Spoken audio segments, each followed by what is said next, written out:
Well, hi everybody, Max's Models here, and we have channel friend Mike Machad of Celebrating Aviation with Mike Machad. I don't think he needs any further introduction, but if you're not familiar with his work, please go check out his YouTube channel, Celebrating Aviation with Mike Machad. Now, today I got two large boxes from Mr. I hope I say this right, sir, Richard Van Osch, who is reducing his collection, and he sent me a very substantial collection. I believe I counted right, 107 kits. A lot of them are Revell Pre S and S examples, which is why I asked Mike to join us, because he can comment on them and on the artwork. Mike has graciously allocated an hour, and I think it'll be a miracle if we stick to that. But so let's go over the kits that Mr. Van Osch sent. He also sent some books, which we'll get to at the end. And I have them stacked up here. We'll start off. We've got propellers, single engine jets, multi-engine jets, S kits to start us with. And the first one is the Revell P39 Air Cobra. Now guys, I'll hold these up in front of the camera real quick, but don't worry, I'll be probably be doing overlays with photos of this box art. So Mike, any commentary on the Revell P39? Yeah, that's a perfect place to start. And again, just for perspective, historical perspective, when we say pre-S and S, the S refers to styrene plastic, and pre-S would be 54, 55 time frame, the very beginning of the Revell, mega kits.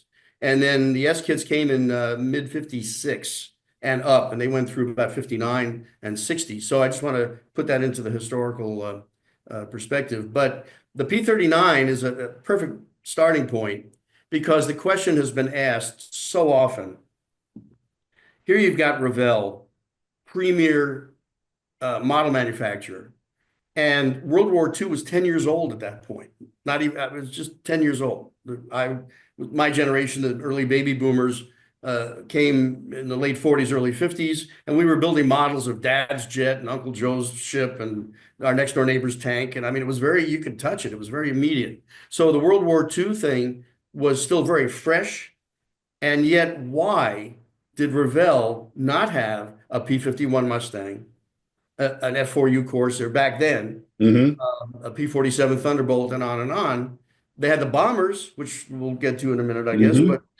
But why is the P-39, of all the different airplanes, why is the P-39 their only single-engine fighter in 1954? Any thoughts? I would guess somebody who worked there flew it. I mean, it's a mystery, and yet here's this magnificent airplane taking off on the beach, barely max, ready to climb. The gears are already coming up, and it's a powerful image. You got the palm trees and the whole thing. Where's that beach? I mean, the airstrips in the Pacific. And I'm not. No, I get it. What beachfront airports do we have? Yeah, but that's in Hawaii somewhere, and the plane's taking off from. So it was already starting that whole mystical, magical trip that we went on for all those years as kids was beginning. But why on earth did Revell pick a P39? Now, having said that, it was a neat kit. It had the the automobile door that opened, and the plexiglass that fit into the canopy and windshield frames. And I remember building it as a young tyke when the skills were not quite there yet. And it went together. It was beautiful. It was a great, had a machine gun in the propeller hub. And this brings up another point. And we might touch on this on some of the other kits.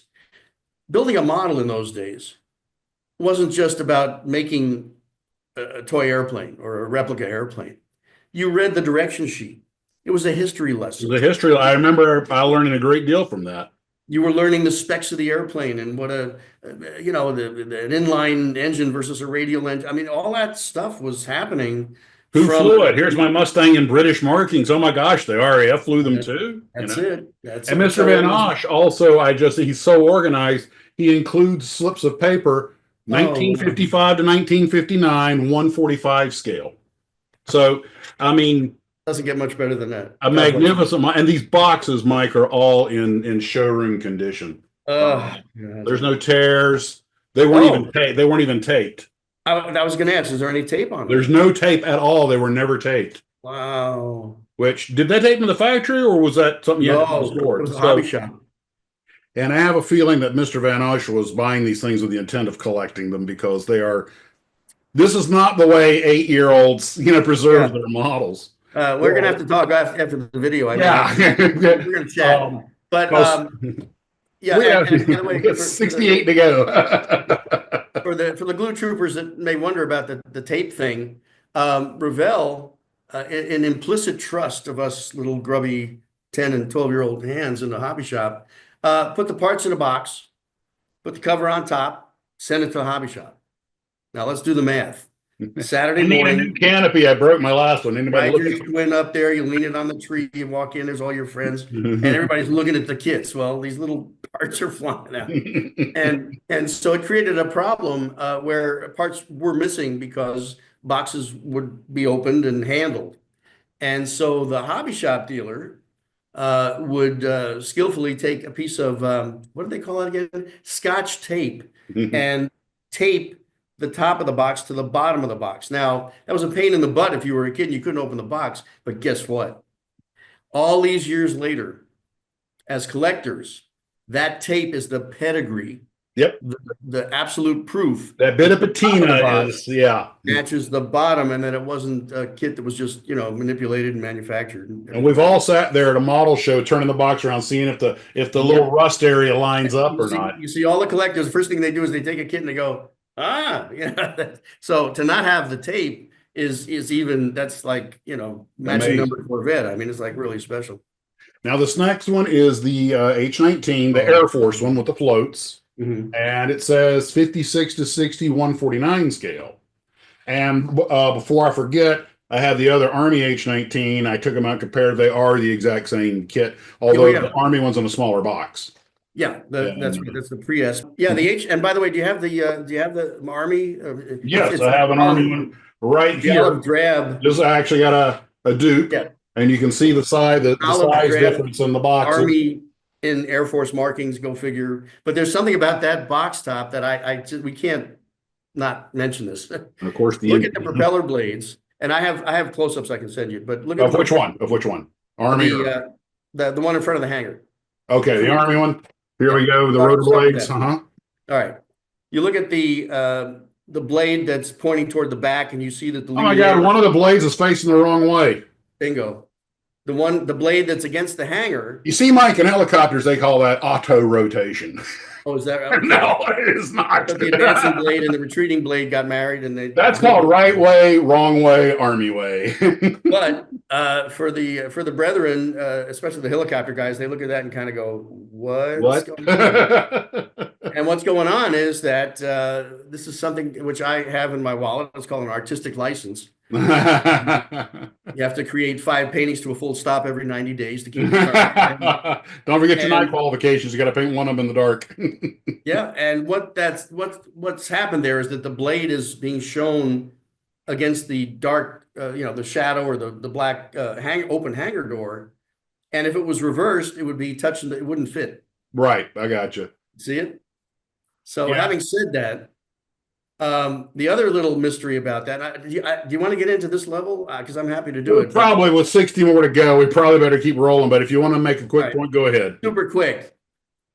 If you built it as a kid and had the engine and tried to put the clamshell doors to close around the engine, it didn't work. And I built this kit for the first time a few years ago when I did that Exodus little video that I did for kicks ago. Right. And you're right. I was the first thing I realized they don't close, and a couple of people commented, "Oh yeah, that's for display. If you want to close, you got to leave the engine out." And I was like, ripped. Nowhere in the direction sheets or there's nothing that ever says that.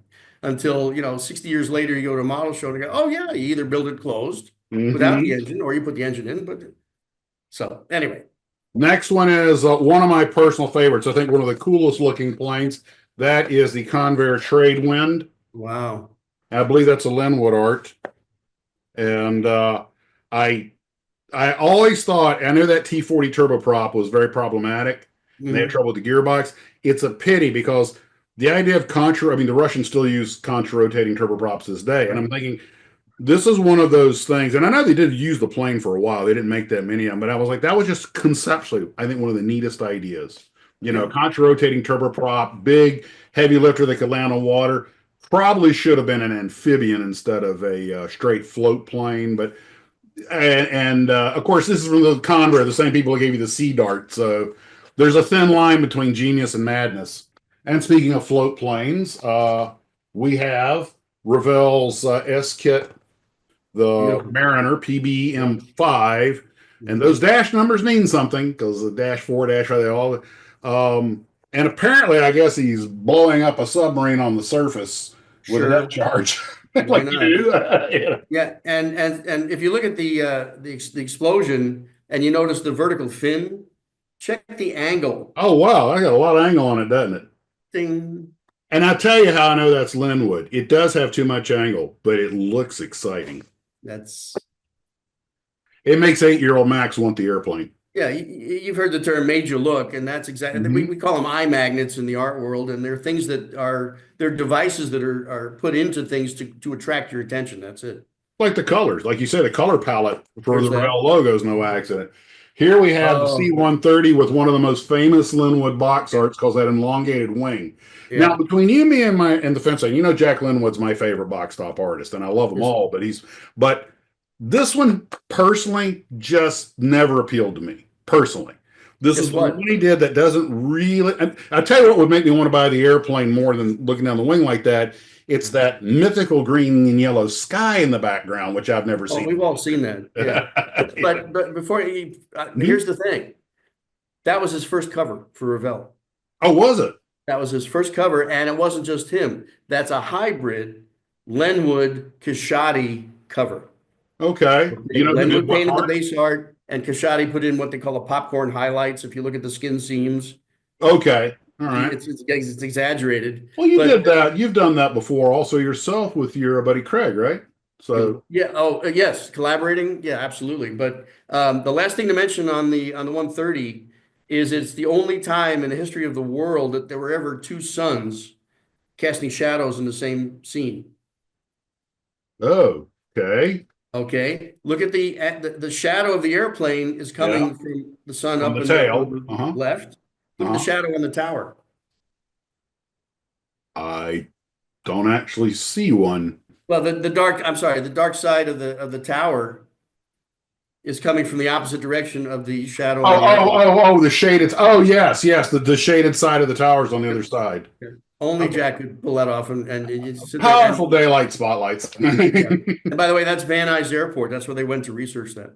Oh, That's the see, tower. those are the things that you, being a professional artist, would catch, and the rest of it would be like, Well, growing up in Long Island, New York, we didn't have scenes like that. But the first time I went to Van Nuys Airport, I looked at the tower and I went, "Oh my God, that's the tower from the box the art. Revell C-130 tower." Only Jack, and I think this is a Linwood, only Jack could make something like a P2V look exciting. You see him in the world, there's plodding along, but somehow he makes it look exciting. You got that, Yeah, got that. and the engines are always an Concept. afterburner, whether they had them or not. Oh, yeah, I forgot the jet engines and after. We're going to see Yeah. more of that. Yeah, it's an I like Allison how I put the J tail under the 33. logo also. That's Yeah, the logo, red, yellow, and blue, primary colors. But you'll notice something there with the Neptune, and it's going to repeat.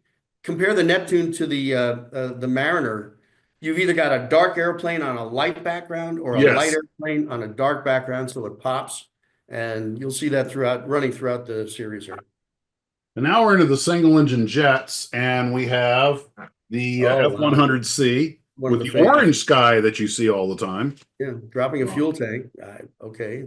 Yeah, punching off a fuel tank, which doesn't seem to be coming off the other wing. But it's a very exciting image, And the orange sky that was used on the 105, that was used on a number of kits to very, very good effect. According to this, I believe this is 170 scale. Like these boxes are all the same, so I'm assuming these are all box scale. Yeah, exactly. Yeah, they fit on the 12-inch box for the 98-cent kit and the 8.5-inch box for the smaller ones. That'll drive the rivet counters nuts when they throw them all on their shelf and they're all just a little off. Here we have the F-11 Tiger. Light airplane on the dark blue sky, one of my Yep. one of my top 10 faves, coming Yep. across the Beautiful. fantail of the carrier. Look at Canopy the open, gear. Now, wait a minute. The canopy's open, the gear is retracting, but the hook is hanging out. well, yeah, okay, he's landing. Oh, he's landing.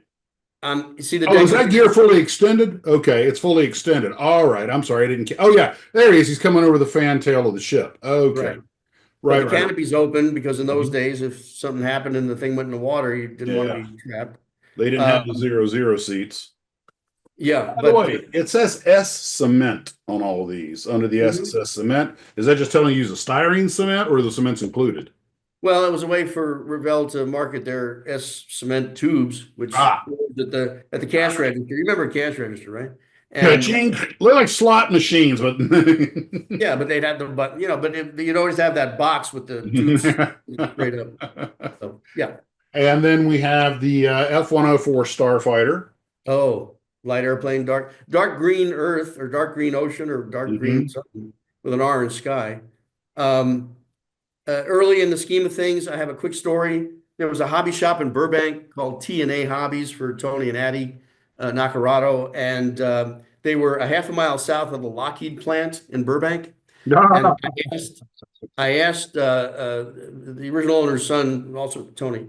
I said, just out of curiosity, if Revell, if they bought a gross of kits, 144 kits, how long would it take to sell them? And he said that 104 kit that you just held up, when Uh-huh. it first came out, when he mentioned to the lunch crowd that always came in from Lockheed that he finally had the kit, that kit sold a gross of that kit sold out in 2 weeks. I can believe it. 144 kits out the door in 2 weeks. Just I saying. can absolutely believe it. The next kit is the F8 Crusader, F8U. Oh, love that. And it's sitting there, looks like it's locked and kind of taxiing up, getting ready to taxi up for launch. He's clean, no weapons, which actually looks good. Funny, after looking at all the others, all the ordnance on him, yeah, it looks kind of naked now, but I assume he's taxiing up for a launch or repositioning on the Is airplane. the refresh my memory? Is the wing elevate? No, it's No, okay. no. Well, you know what? He's sitting in the canopy. And is he waving? I think he's waving. He is. His pilot's waving. That's called a altered reality moment because Right, it's he's on the doing that. He's doing that yeah. with his fingers. Here's the other thing, look at the island on the carrier and tell me what era you're looking at, or is it Japanese? Look at the island on It's that. the holiday era with the big windows and It's not a Midway or an Essex or a it Forrestal. is no that is a Linwood class. I like that. That's a Linwood class carrier. That's good. And of course, one of the most another very well known one, the F-102, Short tail. yeah, the early one, and basically, well, it looks like it's got the area ruled blisters on the Yeah, tail. it's a 102A, but it has the shorter tail, the first version. But the again, well, I don't know. The clouds can kind of get that color when the sun's in a certain position. So that's not the green sky is more of the I don't know. There have been a few times up really way up north, north of Ohio and up north of Chicago in the evening, sometimes.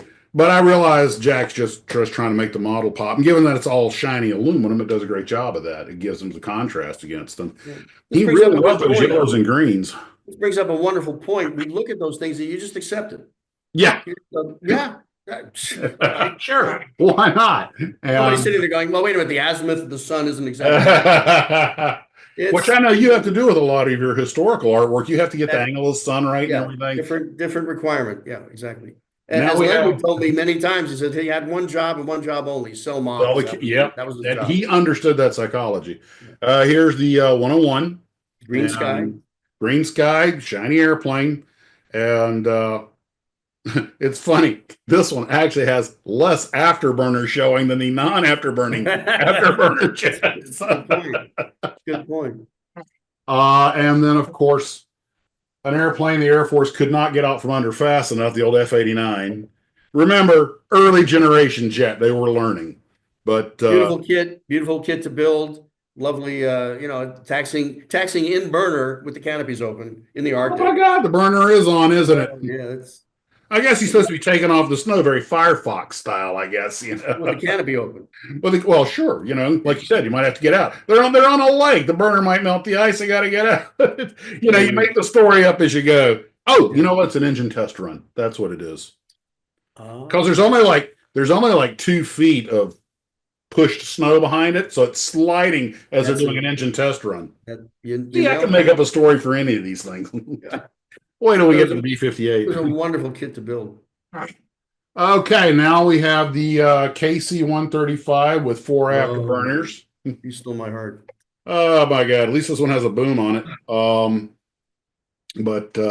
But then again, you look at that and it makes you want to run out and join the Air Force.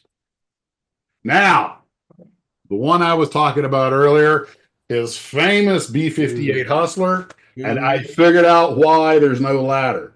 Which, by the way, if you're talking about that ladder, picture that ladder on a B-58 you got, that could make a nice little aftermarket kit just to sell for these. What happened was the pilot was sitting up there doing some paperwork, and these guys who did not know what they were doing because he's in another country, you mentioned the fuel goes in from the bottom, they don't know what they're doing, so they start pumping fuel, and they only open access panel they can find. So the pilot's running for his, getting out to jump for his life.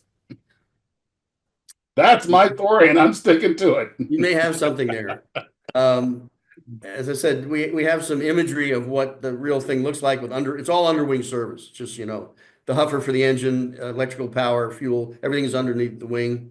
And I have some imagery that will show you what that looks like. And then the boarding stairs, those are custom designed boarding stairs, which is a huge unit that slid up to the side of the airplane. Well, they had to go to all 3 seats. Yeah, exactly. It was one set of stairs up and then a huge platform for all 3 crewmen to go in over the side. I will wager that staircase cost the Air Force more than any one of those pilots paid for their family car. I wouldn't argue that. Another beautiful airplane, the Seamaster, which I think is one of the most beautiful airplanes that never went into serial production. Of course, it was supposed to work with the trade wind, the Convair, and then when the Navy was talking about getting rid of carriers, which is the idea behind the Sea Dart. Yeah, this brings up an interesting point. The trade wind for the cargo and troop delivery mission, and the Seamaster for the nuclear device delivery collided pretty big time with the Air Force mission. Oh, yeah. Revolt of the Admirals, all that stuff. There was a lot of politics involved in why those airplanes didn't happen. For those who are not familiar with that, go to Wikipedia and put up the Revolt of the Admirals. So you'll see what we're talking about. It was, you know, if you read that, you realize what's going on today. Nothing new in the Pentagon, you know, the conflict and the competition and everything.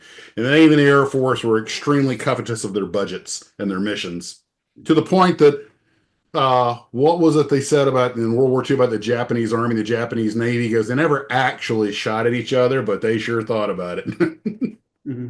Now, here's an interesting one. The A3D Sky Warrior, with the one coming up with the folded wings and the other one in the background with the wings extended. A great way to show you the airplane in both poses.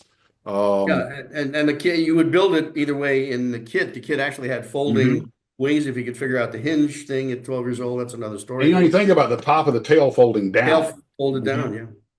So I think Jack did a real...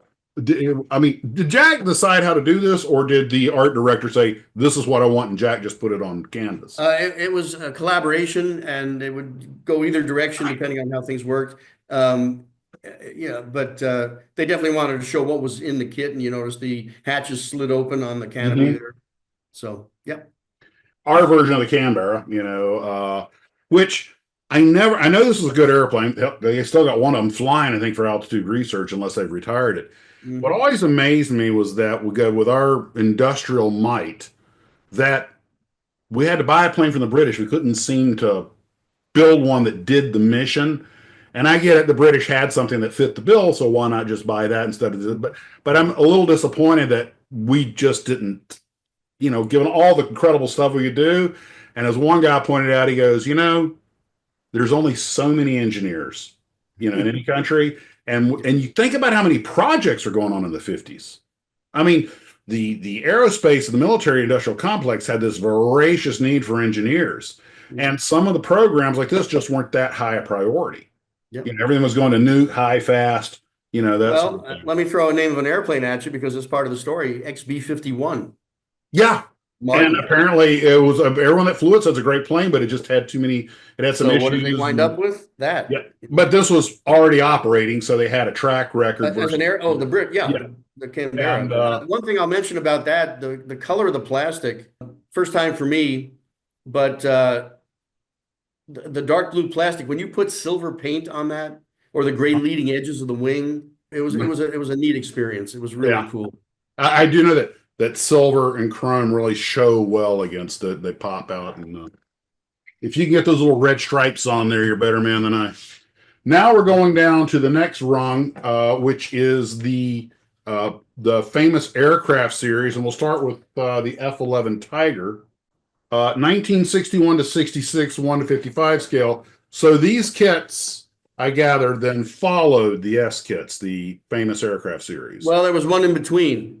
It was the S kits, the very last S kit. I think you have an example of it. There is the A3J Vigilante, which was 59. That was considered that was the last S kit ever produced by Revell. Okay. New troopers that are familiar with it, it's the one that's flying over the carrier looking down on it. But the next thing up was something called the famous Artist series. But it was all Navy airplanes. It was in celebration of the 50th anniversary of naval aviation. So all those kits were Navy airplanes, reissues Actually, I got them mixed up. I have famous aircraft and famous artist series okay. here. Artist came So, first. this is the F8 Crusader. Yep. George. Okay, so these came first. I mean, after the, Zoom locked up.